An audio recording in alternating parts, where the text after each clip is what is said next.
to Mind Matters, the podcast where we talk about different topics and trends in mental health in our community. My name is Wendy McCarty Van Bemmel. I'm so happy to be your host today. And to my right, we have Gabriel Fernandez, Community Liaison and Mental Health Advocate. And co-host extraordinaire. To the Mind Matters podcast. Thank you for having me. And our guest today is Chief Ogden. Can you introduce yourself a little bit to Thank us? you. Yeah, Chief Dave Ogden. I am current chief of the Windermere Police Department. I've been in law enforcement just a little while, 37 years. Just a little while. Glad to be here today to get a topic of discussion for us about mental health.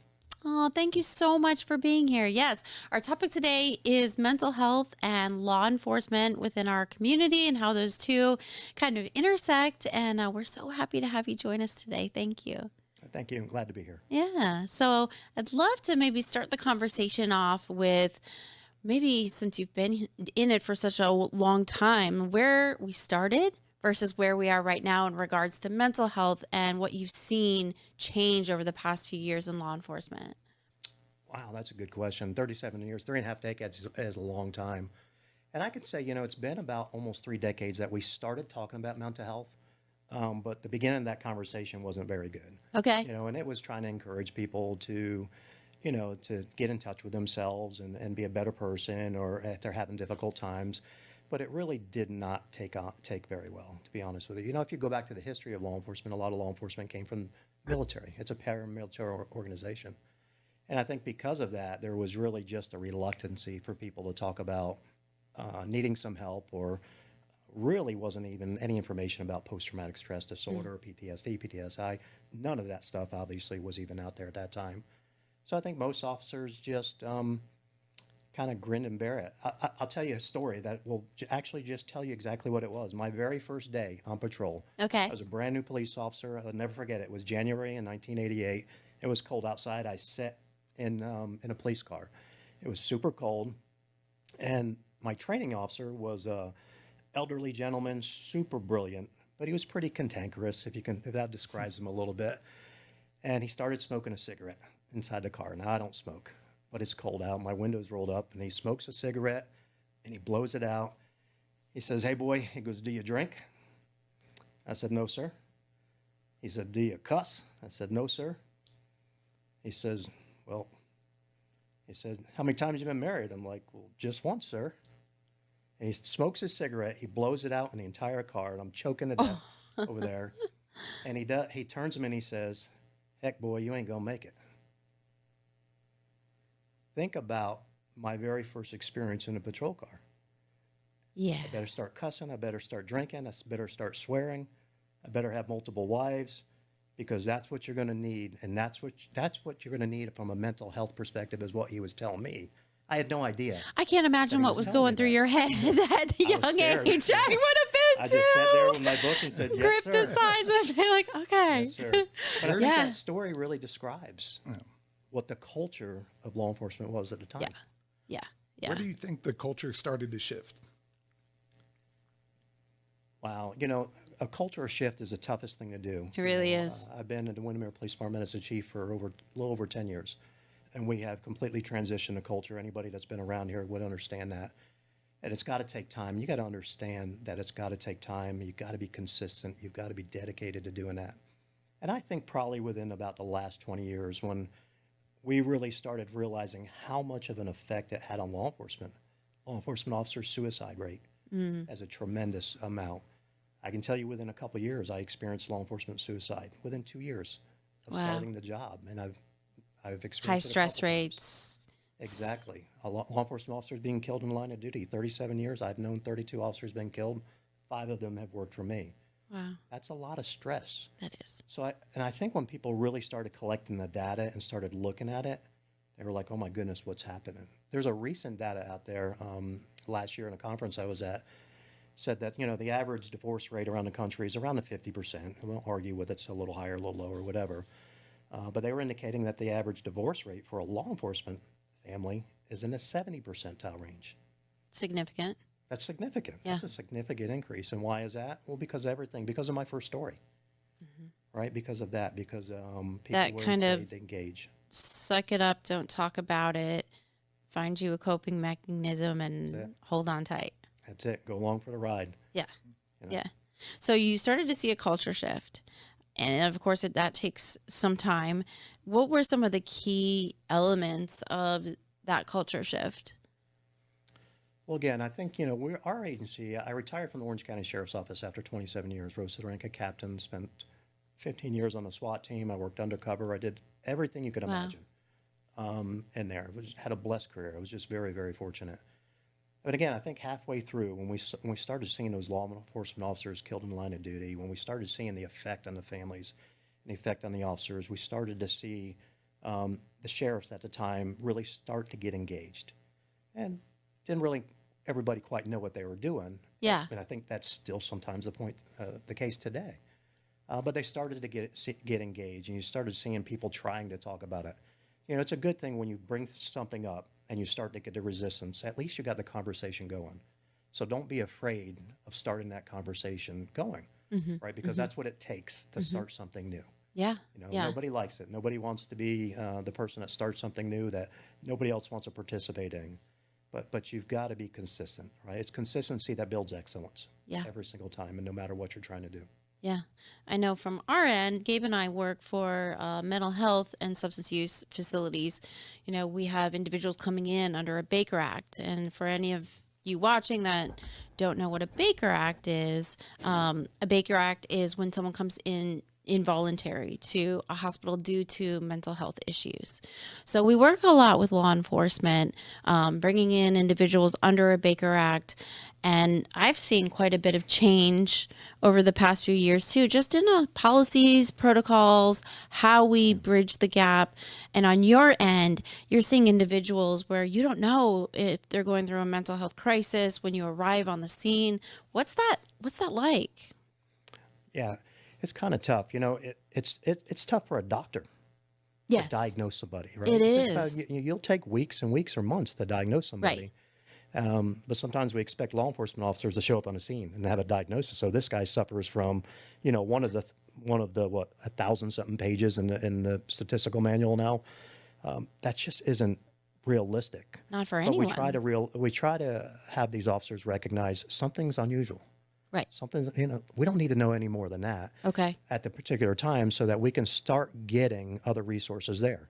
Other resources being medical resources, other resources being possibly psychological resources, whether that's through the crisis management call, whether that's through some of our officers that are specially trained. And we're unique in our agency because our officers are 100% CIT trained.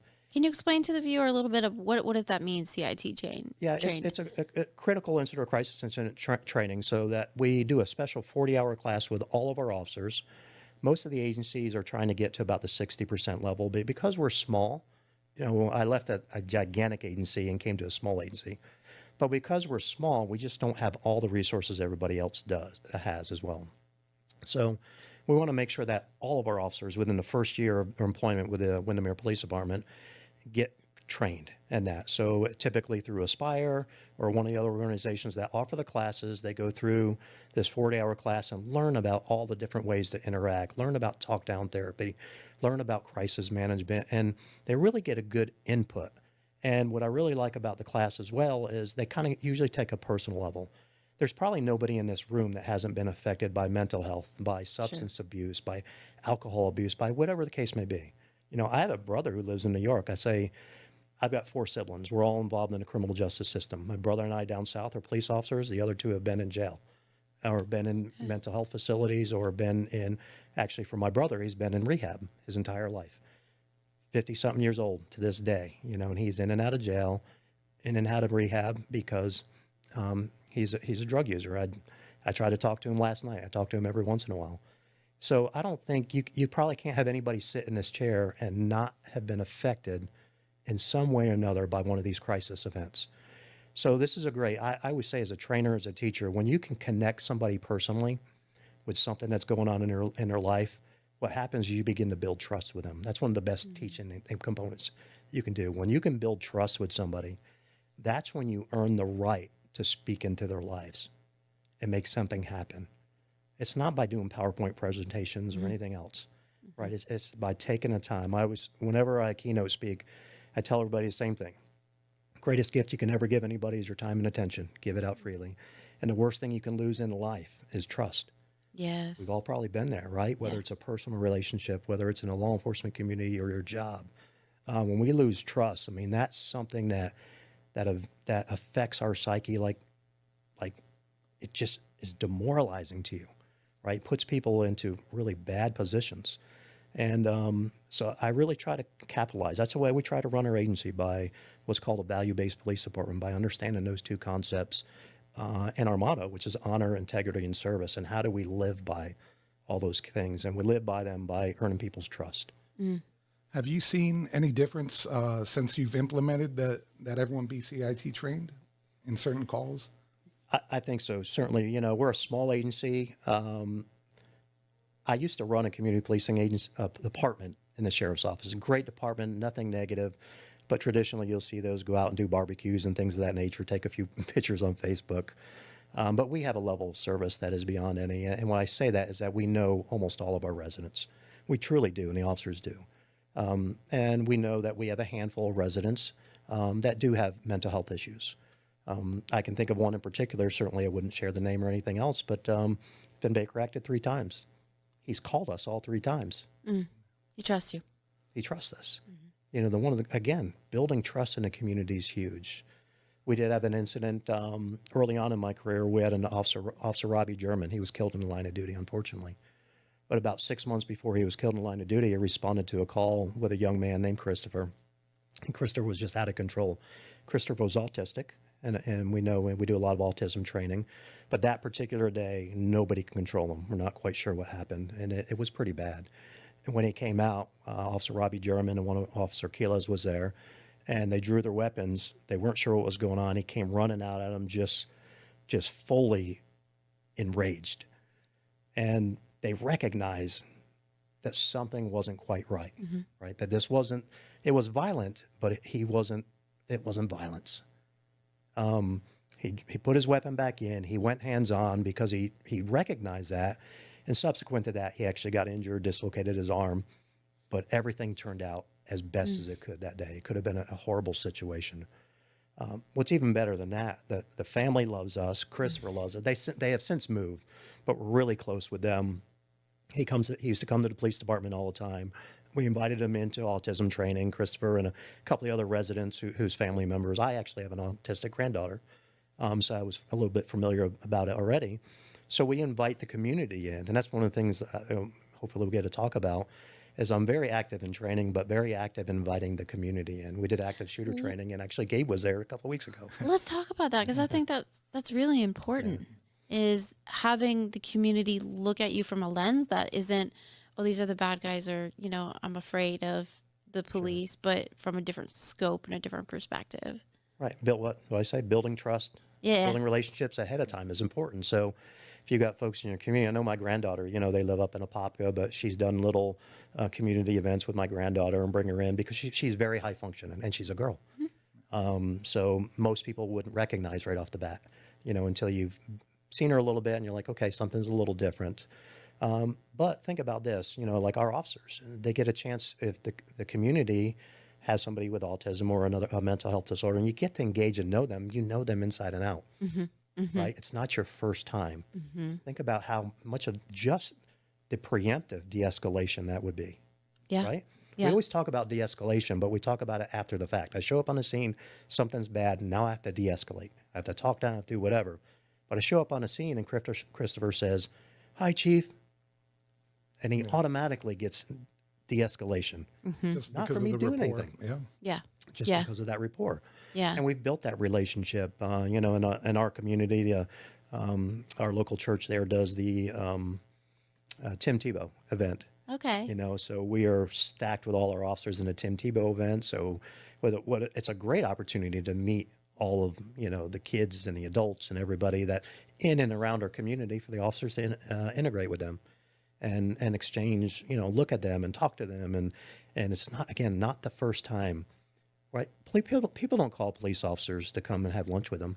No, they They don't. call 911 when something's gone bad. Yeah. So if that first encounter is something's going bad. So I would encourage parents, you know, if you have a special needs child or a mental health child with mental health or autism or whatever the case may be, stop by your local police department. Yeah. Find out who your community policing officer is. Be proactive about that and engage with them so they can engage with you. So it's small. It's really a great way I to think so engage in community too. policing. I had an officer tell me once, and this always sticks out in my mind. He's like, you know, we don't really like it when families, you know, you see a police officer sitting at Firehouse Subs or somewhere and tell your little kid, watch out. If you don't be good, he's going to come get you. He's like, honestly, it's the worst thing you can say because we don't want to be seen that way. We want them to know that we're here to keep you safe and to help with anything that's needed to keep the community strong. And I've seen some agencies do really good with the coffee and a cop and those kind of themes.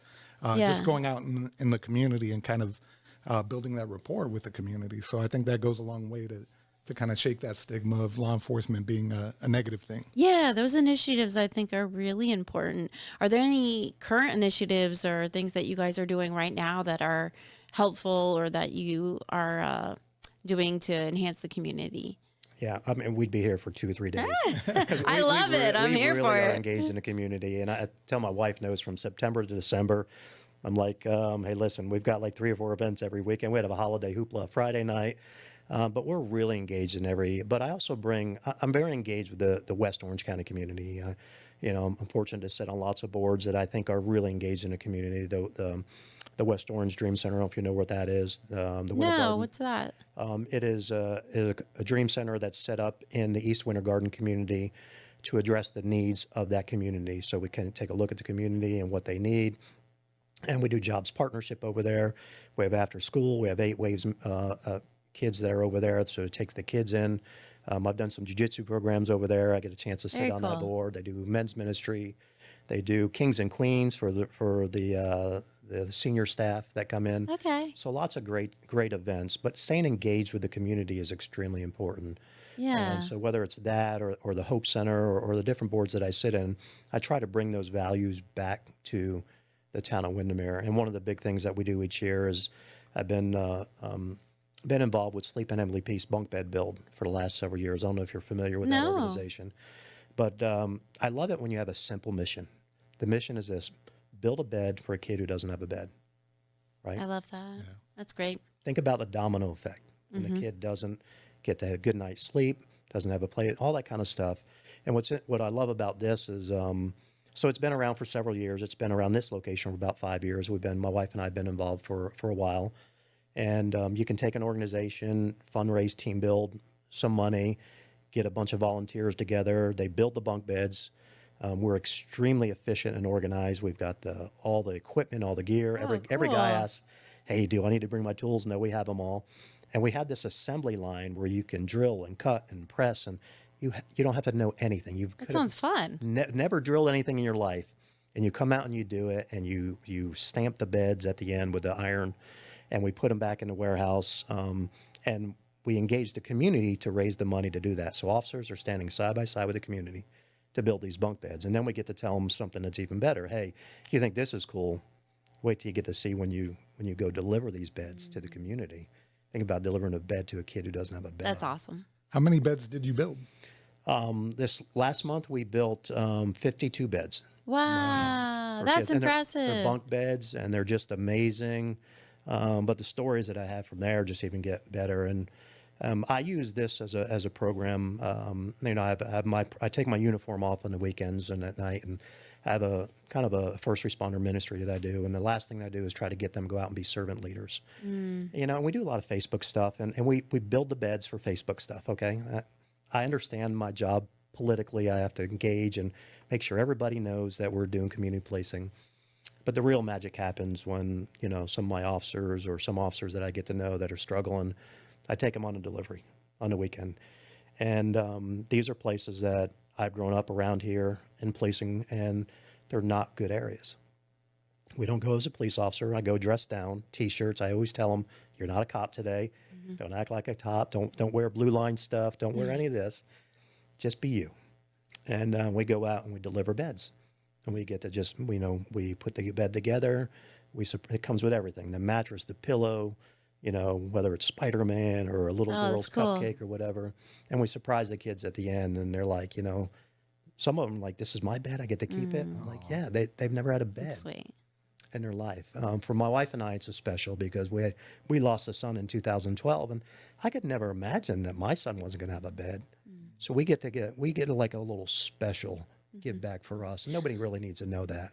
It's not for the public to know or anything else. But I have taken officers who were struggling, one with a divorce, particular divorce that was going on for 6 or 7 months, and I took him out and delivered a bed. And he said, this is the best day I've had in 6 months. Wow. Can you imagine that? So I think understanding, here's a neat thing. I'm very engaged with officer wellness and officer wellness and mental health. But when you do that, they also get to learn what it takes to help others struggle with their mental health. Yeah. So we keep trying to force PowerPoint presentations on people as opposed to showing them what this feels like. Yeah. You can't replicate the feeling of what you just described. You can't. You can't. And I'll share one more real quick thing about that. But for me personally, I've been to 2 locations where I've delivered beds as a SWAT team member where we've had shootings. So you can think about that. Yeah. Yeah, that's... if I'm to be honest with you, I left one particular one. Remember when leaving at that, people tried to kill us. Right? And it's unfortunate what happened. And I left saying, I'm never going to come back to this crap place again. I'm writing this out of my memory. And I would say things to myself like, these people don't deserve it.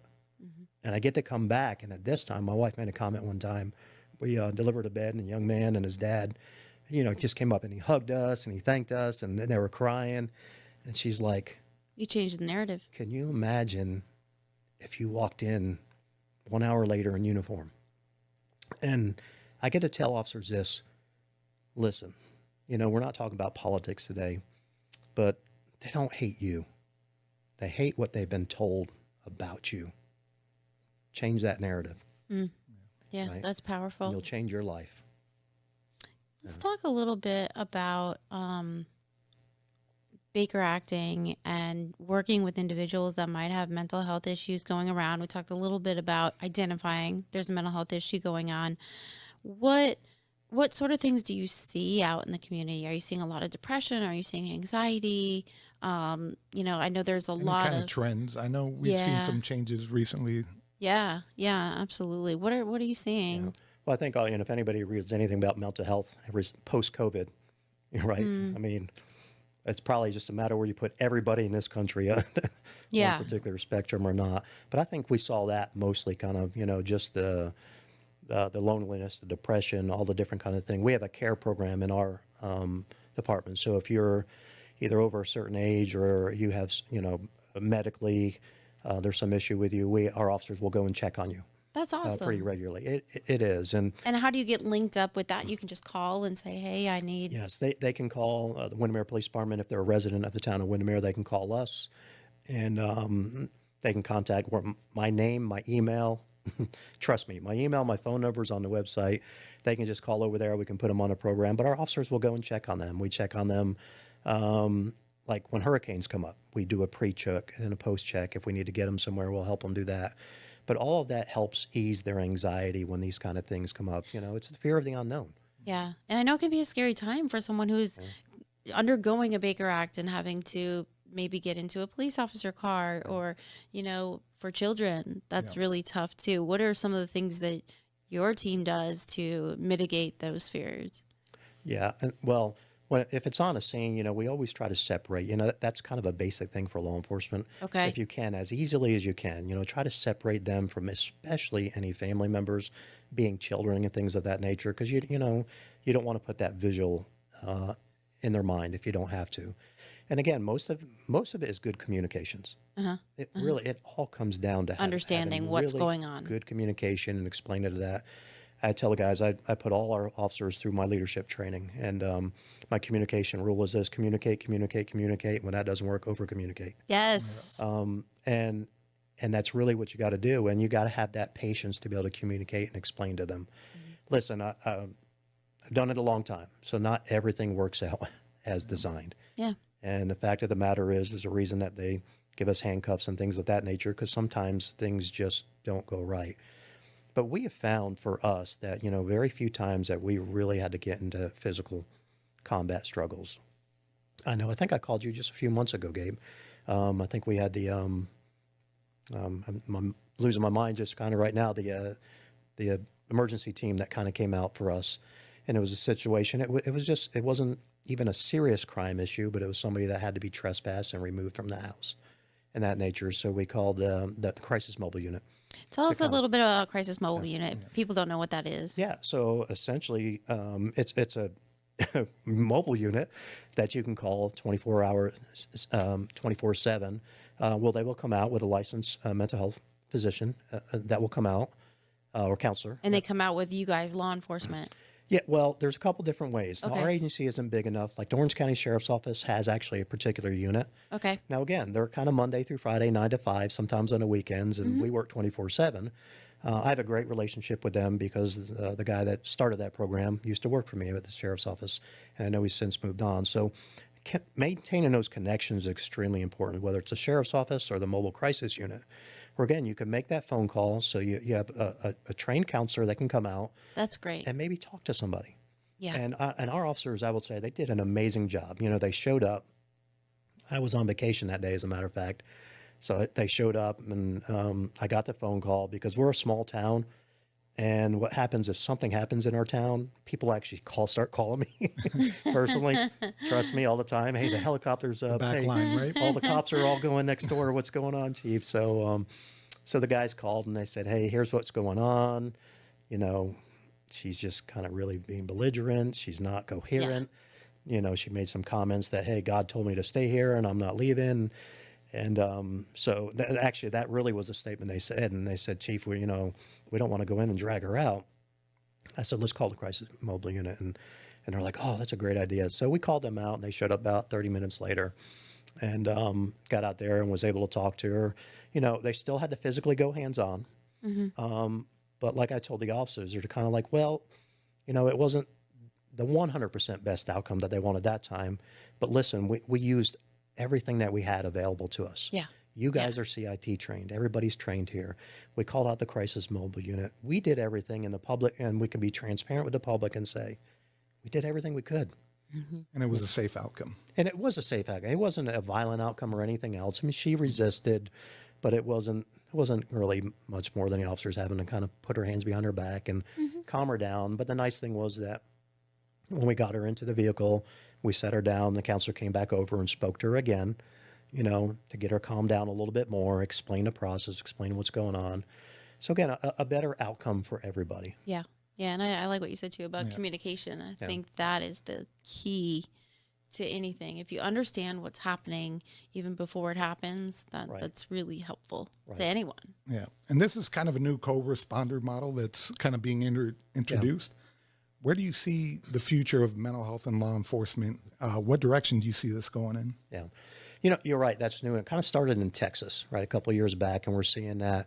You know, I'm a big intelligence-led policing and analyst type driven.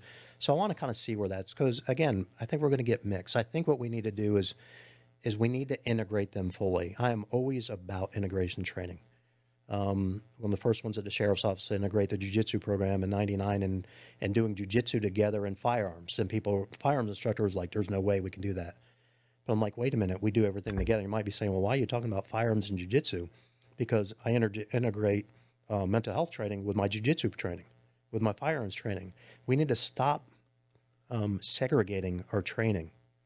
And people will say, well, how much mental health training do you do? I'm like, well, what do you mean? We do classes, but we integrate it with everything. We talk about it continuously. Which is probably more impactful than Because it's ingrained in at that point. Yeah. You have to integrate that, you know, and I think I really took a hold of this. And in 2004, I led the training division, and I authored an article called Taser Task Force Final Results. And I published an article about the introduction of the new tasers, but this new phenomenon called excited delirium. You guys are familiar with delirium and things like that. And it's just kind of what we were seeing with some of these cases and deaths and things like that. And then did some research and study and found out delirium was kind of really a psychological medical phenomenon that they went all the way back to the early 1900s. And we were seeing this a lot with people with prolonged exposure to drug usage. Okay. Crack cocaine was really prolific, you know, in the 80s and then to the 90s. So we saw people that were under great exacerbation, running and fighting and things like that. Their heart rate would just increase to such a level. They would get extremely hot. They would sweat profusely and do all these things that you could physically see. And essentially, it would go in cardiac arrest. So through that, I had a subcommittee of 4 medical doctors that we brought aboard. And we had them tell us, what can we do? What can we do when we see this? And kind of like when we started off the conversation, we're like, well, it takes a while to diagnose somebody. But what you can do is if you see somebody with just extreme violence, pacing around, just seem to be in a delirious state, sweating profusely, all these kind of things, get medical and psychological help as soon as you can.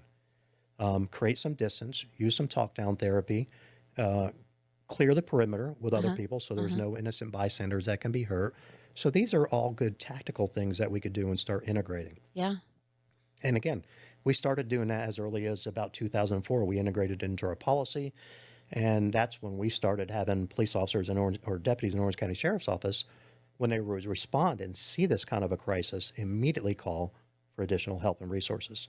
So that was the best we could do at that time. Now we're starting to try to integrate some of those resources in, maybe if we can recognize and identify calls for services ahead of time. Yeah. And I think as we build things out, it'll get better, right? Because as we build out like our CAD, our computer-aided dispatch, if we happen to go, to Gabe's house and we know that, there's a certain reason we go there and there's a certain kind of dynamic that's going on there and we go there 4 or 5 times, well, as we build those things out, we know, hey, we get a call.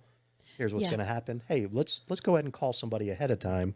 You have the notes in front of you. You know what to kind of expect. Right. And that's how these things get better over years, right? And then nothing happens overnight. It really doesn't. Yeah, that's one of the things I'm starting to, working more with law enforcement, I'm starting to appreciate. Certain agencies will have people that'll call me when they have certain patterns, right, of calls.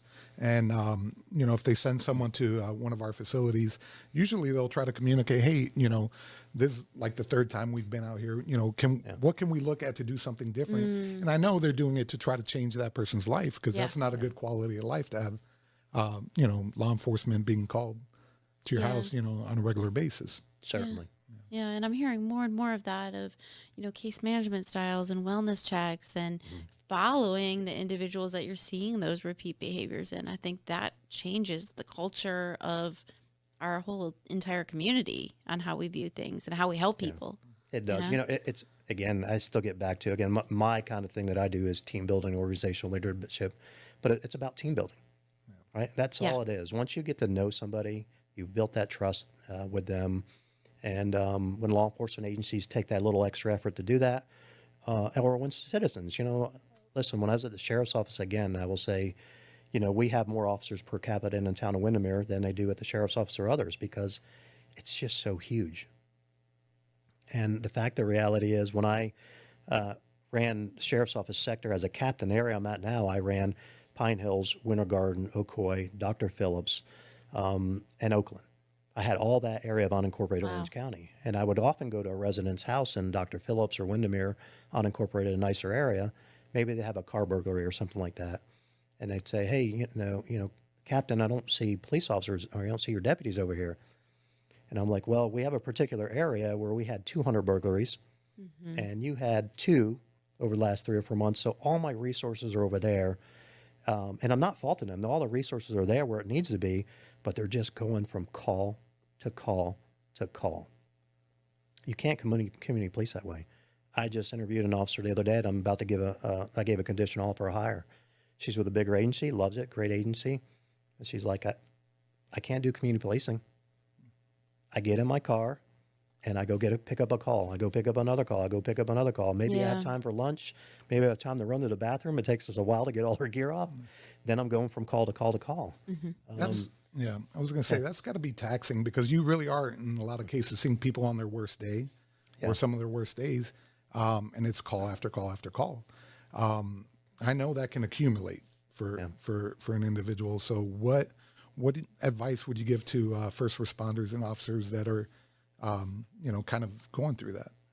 Oh, that's important. It's important to be able to take the uniform off, and we give them lots of different, literally physical advice to do that. That's one of the things I do. When you come home, have a space for yourself where you can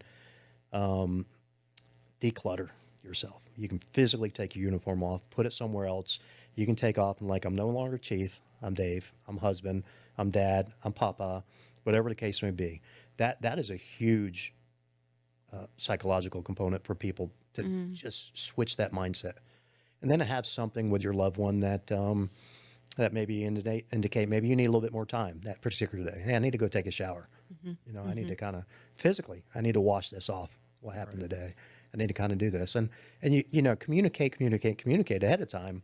I need to kind of do these things to do that, and for our officers, I tell them all the time that just to have an overall balance. And, for me, there's all kinds of mental health paradigms out there for me, but I really talk about mental, physical, spiritual, and relational. And we've seen mental health in law enforcement now talked about for 30 years. We're losing the battle when it comes to officer suicide and things of that nature. I personally believe this because we are afraid, and most executives run at the thought of spiritualness or talking about somebody's relationship. They just say, hey, go talk to a counselor. And I'm like, I think we've made a huge mistake. Your spiritual beliefs, whether you're religious or not religious, doesn't have, I'm not, what are your values? What are your beliefs? What are your set of morals? What's your sense of right and wrong? What is your faith? And I do this. I do have a personal strong faith, but I tell people I define faith is where you put your trust when things really go bad in your life. We can all, right? You can be a Christian or Catholic or a Muslim. You can be whatever you want. And that is a great definition of faith. It really is. Right? But as a leader, I want to know what your faith is, what you put your faith in, because that's how I have an opportunity to help you. Right? If you're telling me, I used to go to church all the time. I really enjoyed it. I like this particular group, and I see things going down. Hey, Gabe, how's your church been doing? Haven't been going. What's going on? Opportunity. Whatever it is. You'd have a group of men you do fishing with. I love to do that. I take a group of guys fishing all the time. And I love that you know your people too. I think that probably makes more of an impact than maybe you even know, the fact that you care enough to know what their faith is and know when you can just tell they might need a little boost. And that early intervention is huge.